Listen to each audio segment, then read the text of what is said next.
কষ্টে আছে বাবা। এতদিন পর ফোন দিছো। আমি কিন্তু বাবা হাল ছাড়িনি বাবা, সর্বোচ্চ দিয়ে চেষ্টা করতেছি। তুমি কোনো চেষ্টাই করতেছো না, তোমার চেষ্টাই দেখতেছি না। ওগুলা পানির ফেলার চেষ্টা বাদ দিয়া দিল্লিতে যে অবস্থায় আছো ওই অবস্থায় থাকো মা।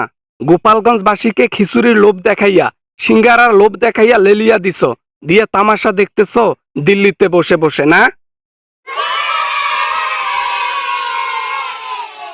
তুমি ও কথা বলিও না বাবা। এই গোপালগঞ্জবাসীর অবদানে আজকে তুমি আমেরিকায় থাকতে পারতেছো, বুঝো? আর এই গোপালগঞ্জবাসীকে তুমি অবহেলা করো। এই গোপালগঞ্জবাসী না থাকলে আমরা এতদিন সরকারে থাকতে পারতাম না, বুঝছো? গোপালগঞ্জবাসী যে ইটপাটকেল ছুঁড়ে মারতেছে প্রশাসনের গায়ের উপর, আবার প্রশাসনের লোকজন যখন গোপালগঞ্জবাসীকে নিয়ে যাচ্ছে, নিয়ে গিয়ে জেলখানার মধ্যে পিছনে ডিম দিচ্ছে, সেই ডিম কি তুমি নিচ্ছ না আমি নিচ্ছি? লেলিয়ে দিতে তো ভালোই শিখছো। বুঝবা না বাবা, বুঝবা না। রাজনীতি বোঝো না তুমি। এটাই তো রাজনীতি।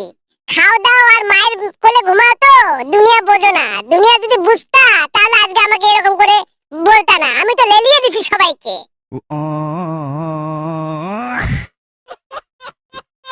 আচ্ছা, আমাকে একটা সত্যি করে বলো তো কথা, তুমি যতই লেলিয়ে দাও না কেন, তুমি কি বাংলাদেশে ফিরতে পারবা কখনো?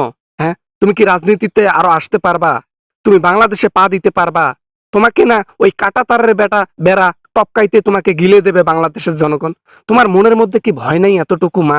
তোমাকে লাঞ্ছিত করছে বাংলাদেশের মানুষ, পিছনে লাথি দিয়ে বের করে দিচ্ছে, দিল্লিতে পড়ে আছো কোনো একটা কোনায়, আর তোমার লজ্জা শরম নাই এভাবে লেলিয়ে দাও মানুষকে?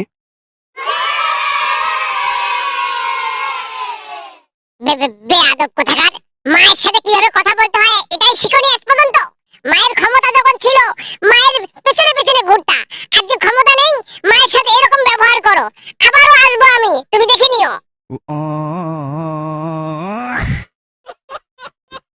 মা, তোমাকে মানুষ তো আর এমনি এমনি ট্রোল করে না। মানুষ তো এমনি এমনি মানুষকে ট্রোল করে না। টুপ করে আজকে ঢোকো, টুপ করে কালকে ঢোকো, ক্ষমতা এই যাও ওই যাও, যাওয়ার হয় না মা। উচিত কথা কইলে জাগে জাগে বেশি, লাগে বেশি না।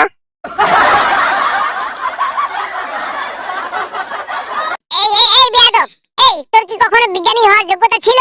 ভুয়া বিজ্ঞানী সাজিয়ে তোকে কোটি কোটি টাকা ইনকাম করার সুযোগ করে দিয়েছে এই মা। আর এই মাকে তুই একদম চড়া চড়া কথা বলতেছিস। এই মা তোর কাছ থেকে সরে গেলে তুই ভাতের নাগাল পাবি না বেয়াদব। দেখো মা, কথায় কথায় খোটা দিবা না। জিন্দিগি ভর খোটা দিচ্ছ কেন? আমার যোগ্যতা ছিল না? যোগ্যতা ছিল। তুমি নিজের ক্যাশ ভারী করার জন্য আমাকে ব্যবহার করছো। আমি ওয়াজেদ জয় কখনো বলি নাই আমাকে বিজ্ঞানী বানাও। যাই হোক, আমি আর কথা বাড়াতে যাচ্ছি না। তোর মতো উপ্লাঙ্গার প্রলাপান থাকলে আমাকে আর সরকারে আসা যাচ্ছে না। এবার যদি কোনো মতো সরকারে আসতে পারি তাহলে সবকিছু পুতুলকে দিয়ে আমি দিল্লিতে বাসা করব, দিল্লিতেই থাকবো, তোর সাথে কোনো নৃশংসতা থাকবে না। মা গো, মা গো মা, এই কামটা করিস নে মা। তোর হাত ধরং মা, তোর পাও ধরং মা। মা, মোর ক্ষমা হয়েছে, মোর ভুল হয়েছে, ক্ষমা করি দে মা, মোক ক্ষমা করি দে। সরি মা, সরি। মুই গোপালগঞ্জ বাসীর পক্ষে আসং।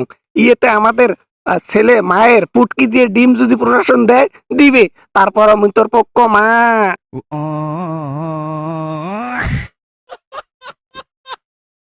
হ্যালো বন্ধুরা, আশা করি ভিডিওটা অনেক ভালো লেগেছে and অনেক এনজয় করেছেন।